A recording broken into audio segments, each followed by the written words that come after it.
Assalamualaikum warahmatullahi wabarakatuh. Salam sejahtera, salam damai semuanya. Selamat datang kembali di The One and Only AQ Media. Sebelumnya biar kalian gak ketinggalan seputar kita-kita, kalian bisa banget melipir ke akun Instagramnya Om Hige di @tresnayusa. Terus ada akun Instagramnya AQ Media di @AQmedia, dan akun Instagramnya Om Herdi di @herdianiadi. Revise episode ke-18. Ya sebelumnya juga kami minta maaf gitu karena Om Hige juga baru bahas dan upload lagi hari ini. Gak apa-apa ya, maaf telat gitu. Alasannya adalah karena Om Hige sebut di video kami sebelumnya gitu. Karena lain dan banyak hal. Terlebih device Om Hige yang kemarin harus diservis. Alhamdulillah udah agak membaik ya. Nah, Om Hige ini melihat antusiasme kalian di video sebelumnya di mana kalian banyak bertanya tentang kapan konten mengomentari ini muncul. Kapan upload Om komentarinya Revise? Kenapa nggak upload Om hari ini? Thank you banget gitu buat kalian yang udah nungguin kami upload. Dimohon untuk supportnya terus ya bestie semua. Nah episode ke-18 gitu dimana kembali kesan emosional sangat diperlihatkan oleh penulis kita Hanta Kinoshita. Pergolakan batin Iki yang serasa gagal karena tidak bisa memisahkan Giftarian dengan host manusianya. Ya alasan utamanya karena host manusia tersebut sudah murni meninggal. Sudah dimakan jiwa dan juga raganya oleh iblis karena provokasi yang dilancarkan oleh Ortega kepada Iki, di mana Ortega bilang bahwa Iki tidak bisa menyelamatkan siapapun. Itu sangat memancing amarah dari Iki, dan Iki terbakar oleh formnya sendiri, yakni Volcanorex. Peran Ortega di sini semakin licik, semakin menyebalkan dan semakin pengecut. Namun dia pandai memanfaatkan momen-momen yang menguntungkan dia. Iki yang terbakar tadi lalu dirawat di rumah sakit, di mana di sana ia ditemani oleh ibunya, Sakura, Daiji, dan pastinya Vice. Ketidaksadaran Iki tidak berpengaruh terhadap Vice. Di sana kita lihat di menit 2:09, di sana Sakura makin sini makin imut aja gitu, makin terlihat cantik di sana. By the way, bapaknya Iki, Igarashi Genta masih tidak hadir karena status pemulihannya masih belum baik-baik saja. Ya, bukan hanya tidak memiliki jantung, ketidakhadiran Genta dalam beberapa titik penting pun semakin menguatkan kita akan siapakah itu Genta. Apalagi timingnya hampir selaras dengan proses penelitian dari Gifusama yang ada di pangkalan pusat Phoenix tadi. Nah, siapa dan apa itu Igarashi Genta adalah pertanyaan yang sangat menarik bagi alur ceritanya Kamen Rider Revise. Masih banyak misteri di sini, meski tidak sebanyak misteri dalam anime One Piece. Lanjut lagi di sana lalu Julio mendatangi Sakura dengan maksud agar Sakura di masa nanti bisa menjaga Aguilera sama bila kedepannya Julio mati atau terjadi hal yang tidak diinginkan oleh Julio.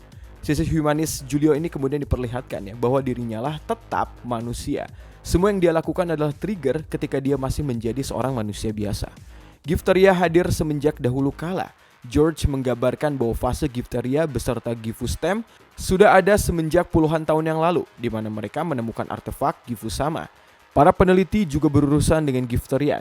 Ortega adalah wujud iblis yang terlahir dari Stem. Di lain sisi George berbicara bahwa keinginan Iki yang ingin menolong semuanya, membereskan semuanya lah yang kadang menjadi sebuah halangan. Salah satunya kenapa ia terbakar juga karena hal itu. George sudah mengerti bahwa Iki tidak bisa melepaskan hal itu, makanya George meminta maaf. Sebuah sisi yang menarik juga bagi George, di mana di episode kali ini dia terlihat lebih memperhatikan karakteristik orang lain dibanding egonya sendiri dalam meneliti driver ridernya. Meskipun di sini George sudah tahu akan jawabannya, ketidakmampuan ataupun ketidakpastian form Volcano ini dalam memisahkan fase selanjutnya dari wujud Deadband. Bukan berarti nggak bisa, tapi semuanya harus ada keutuhan jiwa dulu dari user. Sisi emosional seperti drama Jepang lagi-lagi diperlihatkan, di mana Tamaki alias Julio bertemu dengan sahabatnya dulu bernama Yosuke. Pergolakan hati Tamaki ataupun Julio yang lemah dan tidak bisa apa-apa di masa lalunya membuatnya menjadi pribadi yang sulit untuk menjalani kehidupannya sendiri. Alih-alih sebuah realitas susahnya mencari seseorang yang mengerti tentang dirinya, lagi-lagi mendapatkan hambatan ketika sosok teman itu ada. Intinya Julio itu membenci semua pengkhianatan, semua bentuk pengkhianatan. Dalam artian hianat yang dilakukan oleh semua orang. Dalam kasus ini dia paling membenci ketika hianat itu ternyata datang dari dirinya sendiri. Sudah banyak dikhianati oleh dunia sampai membenci kata hianat, nyatanya malah dia yang menjadi pengkhianat bagi orang lain. Mengerti kan pergolakan hatinya Julio di sini? Ditulis dengan sangat epik oleh Hanta Kinoshita. Di sana sambil membawakan kartu rare tersebut, Yosuke lalu meminta maaf. Dan malah Julio yang merasa sangat bersalah atas kekacauan tersebut. Julio melihat Yosuke di masa lalu sedang digebuki ataupun dipukuli oleh orang yang membuli mereka. Tuh ya, message-nya di sini sangat jelas gitu. Bagi kalian yang masih suka menghina teman, membuli, bahkan melukai fisik seseorang mungkin, sudah ya, hentikan. Bisa panjang akibatnya gitu. Sebuah kemasan yang dihadirkan Hanta Kinoshita beserta direktur Teruaki Sugihara memperlihatkan drama yang simpel namun syarat akan makna. Belum lagi visualnya bermain di ranah gelap, dan backsoundnya dan backsound yang mengiringi episode tersebut, lagunya sangat mendukung ya dari jalannya episode kali ini. Keren banget. Semakin menyebalkan apa yang dilakukan oleh Ortega. Di sini dia dengan mudahnya mengorbankan Yosuke agar terciptanya gift tarian, dan sebagai pemancing bagi Tamaki untuk melakukan sebuah duel. Meski Ortega tidak menyangka bahwa Tamaki alias Julio malah bangkit ke fase yang sangat kuat. Proses perubahan Julio di sini digambarkan epic banget. Ini adalah versi di luar kendalinya Julio, Wolf Deadman Riot. Ya memang tragis banget di episode kali ini gitu. Digambarkan Julio bisa dibilang membunuh sahabatnya sendiri. Dalam proses tersebut, Julio mendapatkan kekuatan yang sangat luar biasa, mampu melukai Ortega bahkan hanya dalam satu pukulan aja. Namun dalam keadaan ini Julio tidak punya logika dan perasaan, mirip dengan gaya bertarungnya serigala yang ada di depan, yaitulah yang disikat. Dan di lain sisi, obrolan yang sangat menarik dari Vice dan juga Ikki hadir, di mana Ikki yang harus dan selalu terjebak juga dalam pertanyaan dan pergolakan hatinya sendiri. Acap kali ia merasa tidak bisa untuk seperti ini. Ikki senang sekali ketika orang lain merasa membutuhkan dirinya, meski di lain sisi Ikki merasa ini bahwa dirinya tidaklah semenarik itu dan semenyenangkan itu. Ikki suka menolong orang lain, dan Vice berkata dirinya pun seperti itu.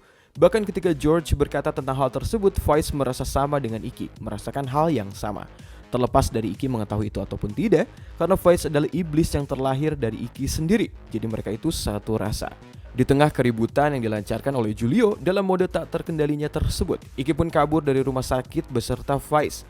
Liputan Julio ngamuk juga disiarkan di televisi dan juga di rumah sakit tersebut, karena Julio benar-benar membuat lingkungannya menjadi agak hancur.